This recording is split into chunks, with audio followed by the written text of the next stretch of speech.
A-B-B-E-L-S. The Abbott and Costello program, starring Bud Abbott and Lou Costello, with tonight's guest star Elsa Maxwell, brought to you by Camel, the cigarette of costlier, properly aged tobaccos.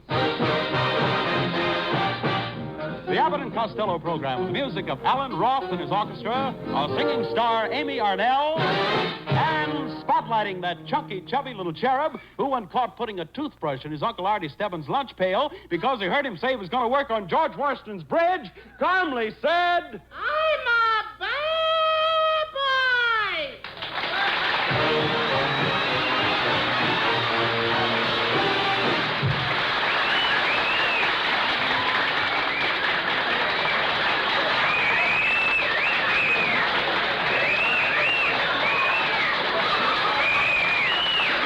Costello, come on. Here we are on our second week in New York, and you show up late for the broadcast. Look, where have you been? Huh? Where have you been? Oh, I've been over in Patterson, Abbott. Took me 8 hours to get here on a Greyhound. Now, that's ridiculous. 8 hours on a Now, don't Greyhound. give me any of that. How could it take 8 hours to come from Patterson here on a Greyhound? Well, my Greyhound got interested in another Greyhound. Costello, do you realize that we're... Lou, are you paying any attention to me? Yeah, paying as little as I can, Well, old boy. listen, please. Do you realize we're invited to a big party at Elsa Maxwell's house tonight? Yeah, Why aren't you wearing your tuxedo? it's ruined. I was wearing my tuxedo last night and the dog bit me. Where did he bite you? Well, if I was wearing license plates, you would have got the last 3 numbers. You'd have got the part that says NJ. All right, look, will you please talk sense? Are you taking your girl, Lena, against the, to the party? No. We ain't speaking. Well, now, what's the matter with you and Lena again? Well, yesterday she bought some brand new shower curtains, and she asked me to hang them up. And by mistake, I hung them over the front door. Well, that's not so terrible. Oh, no? Last night when she went to take a shower, she slipped off her bathrobe, pushed aside the curtains, and stepped out on the front porch.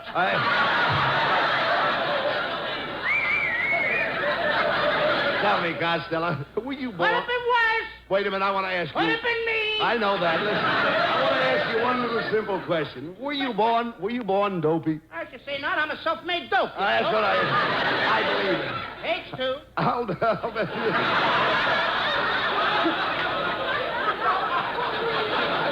Hey, now, wait a minute. While I think of it, Lou, I'll bet you didn't even get any flowers for Elsa Maxwell. Yes, I did. I bought her a great big orchid for her hair. An orchid? An orchid for her hair. You dummy. Orchids are $30 a piece. You could have bought a pair of pants for that. Now, wouldn't she look awful silly wearing a pair of pants in her hair? Will you please stop? Well, if it's a cold night, she could always put her ears in the pocket. Never mind the orchid. Why didn't you get her a corsage? A what? A corsage. I don't know her sign. No. Oh. No, you dummy.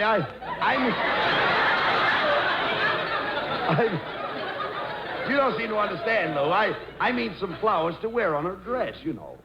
Oh, yeah. I bought her a bucket of camellias. A bucket? A bucket of camellias? You mean a bouquet, not a bucket. B-O-U-Q, bucket. Bucket, all right. All right, so... What is it, bucket or bouquet? Bouquet. But then if it'll make you happy, make it a bucket. Go All ahead. right, I bought her a bucket of camellias, and do they smell beautiful? Why, you idiot. Camellias have no odor. Well, these do. The bucket I brought them over in had fish in it.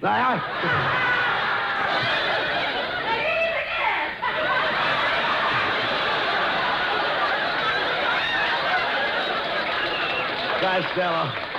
Oh, these kids from Patterson are clever. Costello. I hope you don't make a fool of me at Elsa Maxwell's party tonight. You know, there's going to be dancing, you know. Oh, dancing.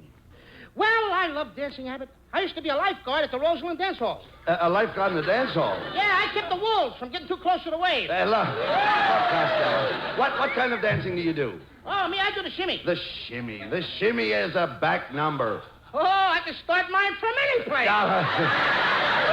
Oh, talk sense, Costello. Do you conga? Huh? Conga. Were you ever in a conga line? I tried to get in the conga line once, but I must have gotten the wrong line. Now, what do you mean by that? I never got to dance.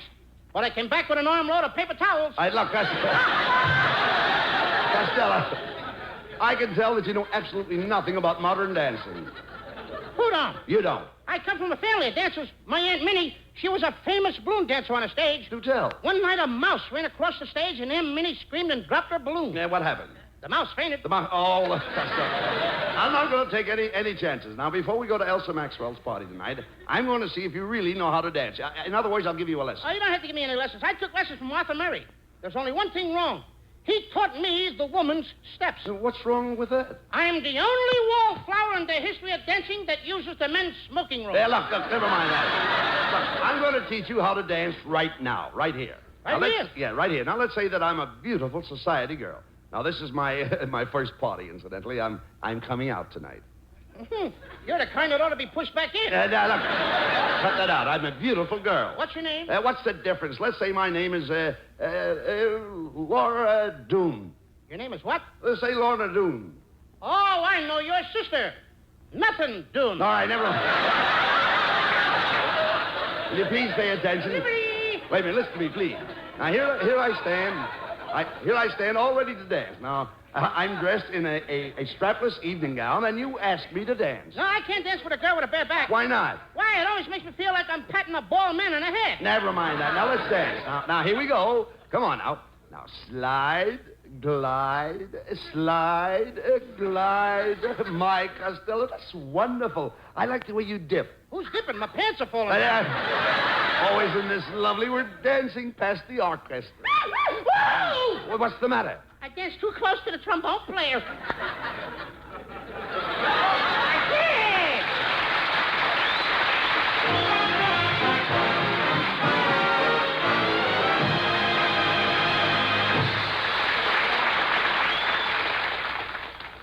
Ophthalmologists, cardiologists, gastroenterologists, otolaryngologists.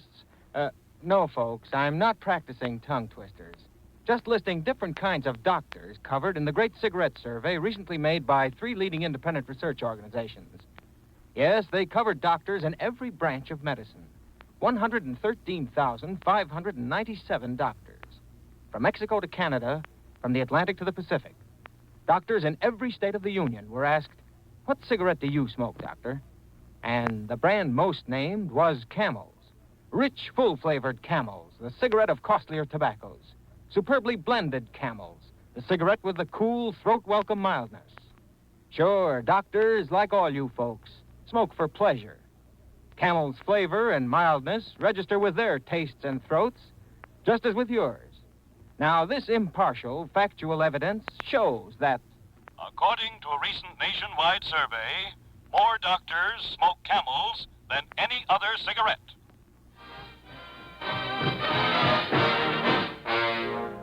Alan Roth and the Camel Orchestra feature the popular rhythm favorite, Dr. Lawyer Indian Chief.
Come in. Why, it's Mrs. Niles. What are you doing in New York? Oh, I just flew in from Hollywood. Flew in, hey? How did you come in, on your broom? Costello, I'll have you know that when I arrived this morning, they rolled out the carpet. Oh, I wish you had been there. What for? Then they could have rolled out the barrel.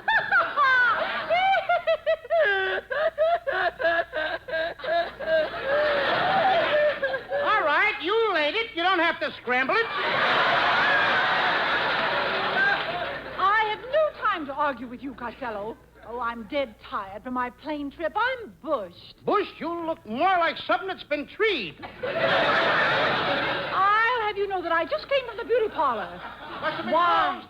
this beauty treatment... Costello, this beauty treatment cost me $200. And already I've been taken for Lana Turner and Rita Hayworth. You've also been taken for $200. Costello, will you behave yourself? Leave Mrs. Niles alone. Yes, you little pipsqueak. Another remark like that and I'll kick you out of this studio kit and caboodle. Mrs. Niles, you may kick my kit, but don't you dare lift your foot to my caboodle. Quiet, Costello. Mrs. Niles, will you go with Costello to Elsa Maxwell's party tonight, Why, I wouldn't be seen with this uncouth, fat little assassin. I wish you hadn't have said that, Mrs. Niles. We could be very dear friends if you would have faith in me. Have faith in you? Everybody has faith in me. Even my dog has faith in me. Oh, dog faith Costello, eh? Please, Mrs. Niles, won't you go with Costello? Come Oh, on. very well. I'll go with Costello on one condition. I insist that he drive me to the party. All right, I'll drive you to the party, but you have to bring your own harness. I've never been so exalted in my life. Well, Costello, at least I tried to get you a woman to take to the party, didn't I? Try to get me a what? A woman. You want to bet? Come in. Good evening, gentlemen. Costello, it's Professor Melonhead. Well, what are you doing here? I'll tell you what I'm doing here, Abbott. I just read in this newspaper here that Costello was going to Elsa Maxwell's house party. It's an outrage. I will not tolerate it. After all, I have jurisdiction over this. I happen to be Miss Maxwell's right-hand man. I'm her major domo. You look like her shiny domo. There you go, Costello, making remarks about my bald head again. I'm proud of my bald head. My head looks like a baby's. Yep.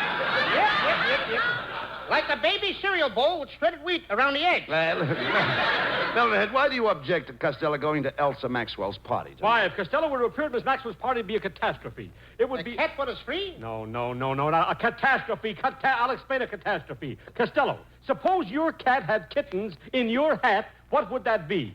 A miracle. My cat's name is Jake. Don't worry about Costello at the party. Please, I'll take care of him. All right, Abbott. I warn you, Costello, don't partake of any edibles or viands until the butler announces dinner. Well, who? The butler. Look, I'll explain the butler. At your house, how do you know when it's time to eat? Well, my mother takes the iron bars off the dining room door. I hope your wife, Melonhead, ain't going to do the cooking tonight at Elsa Maxwell's.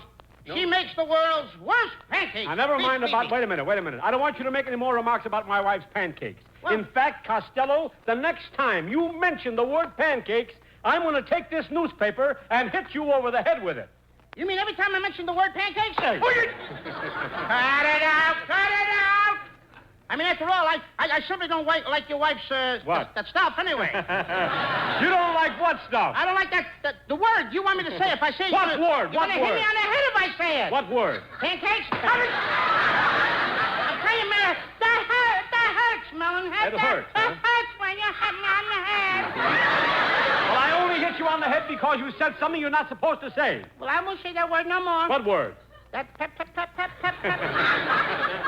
Patty cake? You thought I was going to say pancakes. Melonhead, I'm tired. That hurts a whole lot. That does. Don't ever say it again. I won't say the word no In more. fact, you should never eat them again. Eat pancakes? Where Oh, are you? Melonhead. What? Down the end of the page. All right. Melonhead. What? I'm not going to say any more about your wife's cooking. That stuff she makes. Why? You know why? Why? I'm going to tell you why. Why? Because there was a war once. A war? What do you know about the war? Plenty about the war, and it's got something to do with what you were talking about when you were hitting me on the head. Is that so? Yes. This war, I was going over. I had to go. And then I was going to fight for our country over there. Of course.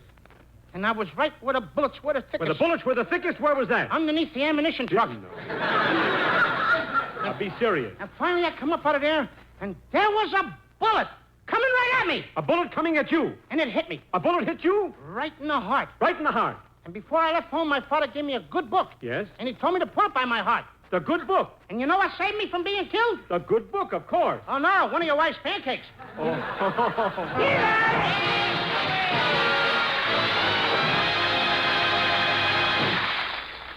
It's an amazing instrument, intricate, sensitive, a miracle of chemistry, physics, and all the assorted sciences. And you own it. It's your own T-Zone. That's T for taste and T for throat. And it's also the greatest cigarette testing machine in the world, the most critical laboratory for any cigarette. So just try Camel's on your T-Zone.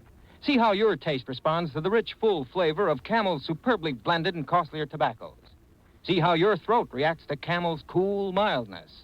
Perhaps, as with millions of other smokers, your T-Zone, too, will report that Camel's suit you to a T. Oh, and another thing. Did you know that when 3 leading independent research organizations put the question, what cigarette do you smoke, to 113,597 doctors all over America, the brand most named was Camel's? Yes, that's so. According to a recent nationwide survey, more doctors smoke Camels than any other cigarette.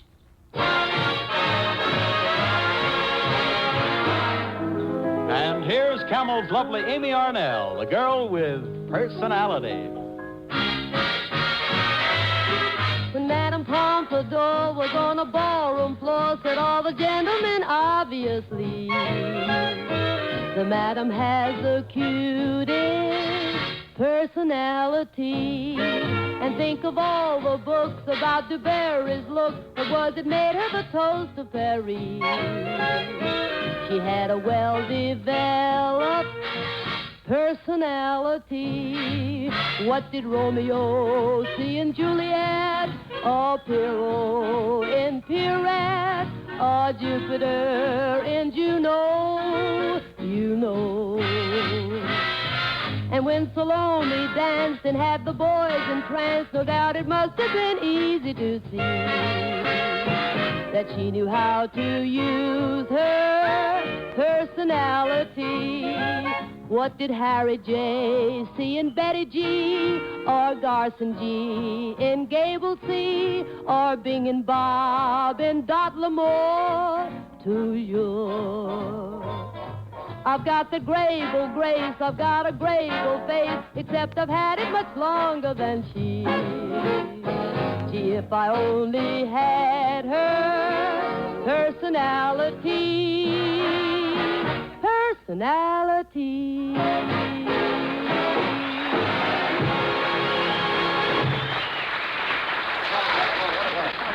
Boy, gee, this is some party, Costello. What a crowd, eh? Hello, boys. Costello, it's Elsa Maxwell. Costello, do you realize that this is the one and only Elsa Maxwell? Yes, here I am, in the flesh. Whose is it? You better give it back. You're stretching it all out of shape. Don't you talk to me that way, you baby bunion. Baby Bunyan? Yes, you're a little corny. Don't mind him, Elsa. Is there anything we can do to help entertain your guests tonight? Yes, I'd like to have you boys put on a play. I have a wonderful vehicle for you, Mr. Abbott. And what about a vehicle for me? A vehicle for you, Costello? How about a garbage truck? Hey, you know, Abbott, this dame's got better jokes than I got. Elsa, have you something in mind for us? I know you have produced some big Broadway shows and... Oh, yes, but I've been on the stage, you know. I've also appeared in a few Western pictures. In fact, I played a regular Western girl. I shot from the hip. From away out there? Shut up and listen to Elsa. Oh, that's all right, Bud. I think Costello's only pulling my leg. Pulling it? I couldn't even lift it.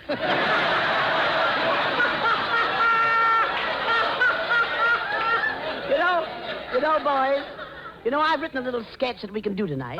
It's called Anthony and Cleopatra. It's a lovely play, Costello. You will be Anthony, and I will be Cleopatra, the siren of the Nile. You sound more like a foghorn on the Hudson. You don't understand, Costello. Elsa will be Cleopatra, the most enchanting lady on the Nile. Yes, Costello. In this play, I am the sorceress. Sorceress? You're a whole set of dishes. What a lovely play, Costello. I fall madly in love with you. I get you in my clutches. Yes. But you break away. Yes. Again, I get you in my clutches. Yes. And again, you break away. Looks like my brakes are okay, but my clutch is slipping. Cut it out, Costello. Let's get on with the play. Melonhead, will you set the scene? Okay, Abbott. And now, ladies and gentlemen, we bring you a drama of Anthony and Cleopatra, starring Elsa Maxwell, Bud Abbott, and Lou Costello, entitled How the Terrible Snake Killed Cleopatra, or Costello Makes an Asp of Himself.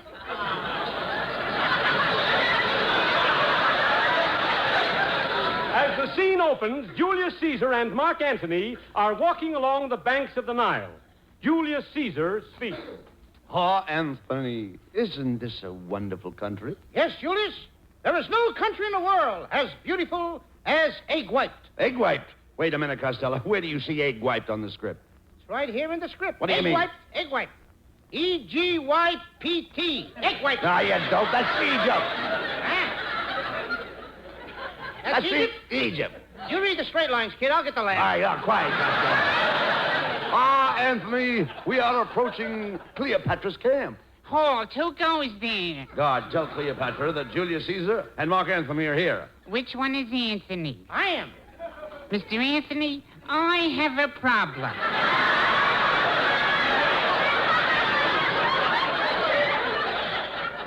I've been going with a girl for 8 years, and Just a minute. You got the wrong program. This is a play about Sahara. That's my girl's name, Sahara. Get out of here! Come on, Anthony. Oh, look, there's Cleopatra's scow lying at anchor. Let's get aboard. Okay. Oh, get off me, you fools! Come on, Costello. Let's get on with the play. You come here as Mark Antony, the great lover. Take Elsa Maxwell in your arms and read your line. Okay. Cleopatra, at last we are together, my proud beauty. But, Anthony, I am not proud. You're no beauty either. Never mind. Stella, take her in your arms. Yes, Anthony. Put your arms around my waist. I'll have to make 3 trips. There. Now, with your arms around me, Anthony, what are you thinking? I'm thinking how wonderful it would be to have this much butter.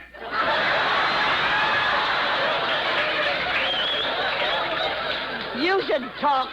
Why don't you take that flower out of your lapel and wear it in your vest? Why should I wear my flower in my vest? Be nearer the pot. Come, you two. You're supposed to be in love. Yes, Anthony. Remember that old adage, all the world loves a lover. Oh, yeah? Then why do they have cops in Central Park? But Mark, my sweet, this night was made for love. There are lovers everywhere. Listen to that couple on yonder bench. I'm getting a divorce. You're not going to treat me like your first 6 husbands. I only had 5 You had husbands. 6. 5. 6. There you go, counting that midget again. Come, Mark Antony. Sit beside me on the throne, and I will fetch one of my slave girls to entertain you. Enter, slave. Didst thou summon me, O queen? Yes, Salome. Kindly attend to the wishes of our guests. Oh, Mark Antony, I am here to serve you. Oh, what can I do for you? Come here and kiss your poor old father. Please, Mark Antony, the queen will be jealous. Oh, kind sir, is there anything I can bring you? You already brought it, babe. Come on here and kiss your poor old father. Costello, will you leave that girl alone? Yes, Mark Antony. This is an insult. You are making love to this slave while I am here. Who wants a local when you can catch an express?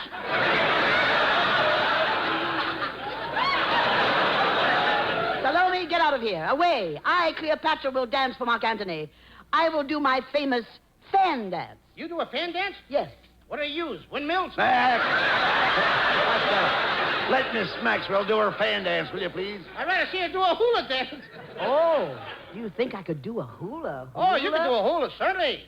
All you do is walk out on the floor fast, stop quick, and let nature take its course. Costello, will you stick to the play? Now comes the big love scene.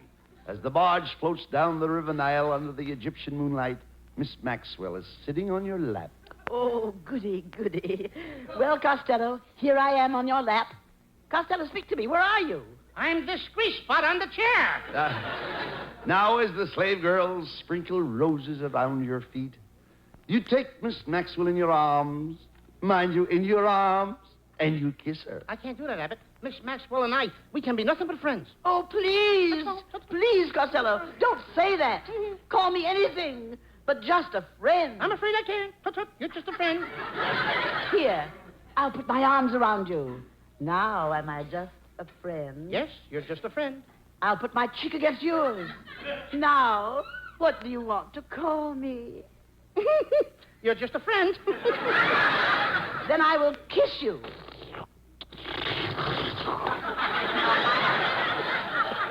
Now, am I just a friend?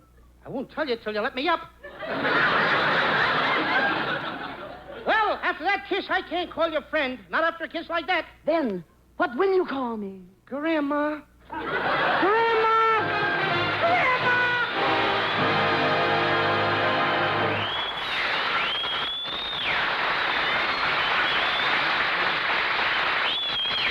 Abbott and Costello will be back for Camel cigarettes in just a moment. And now, tonight's salute to the men in the armed forces who won through to victory.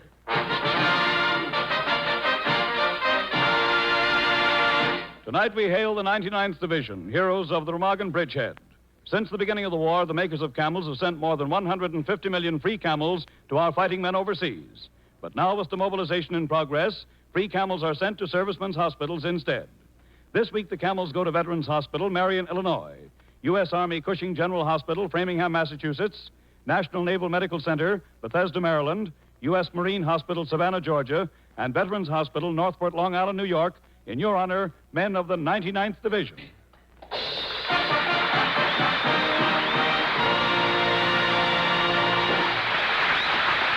Camel broadcasts go out to the United States twice a week.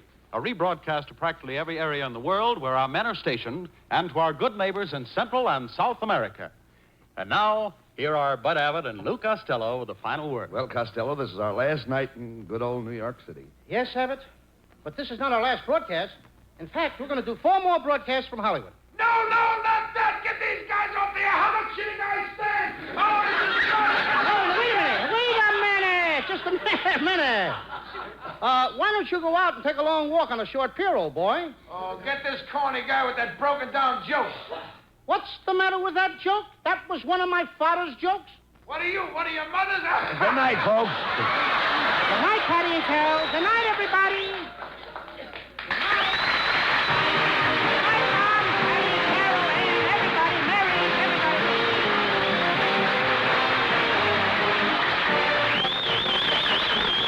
Be sure to tune in next week for another great Abbott and Costello show brought to you by Camel Cigarettes. And remember, try Camels in your T-zone. See if they don't suit your taste, your throat, to a T. C-A-M-E-L-S.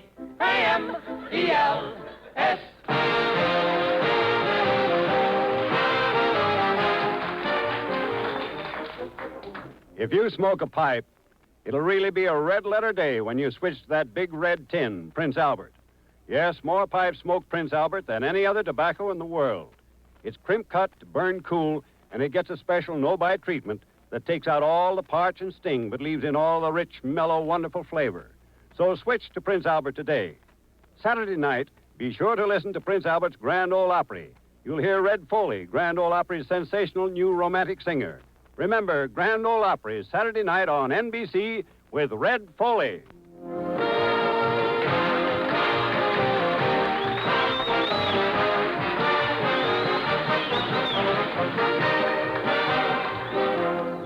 Perhaps you've seen pitiful pictures of starving people in your newspaper recently.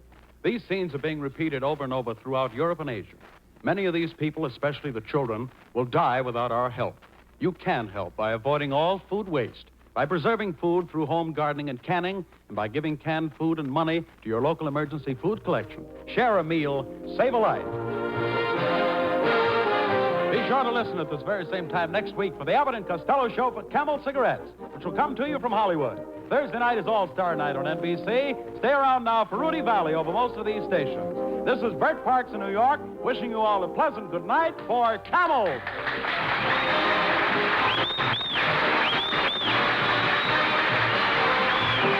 This is NBC, the national broadcasting company.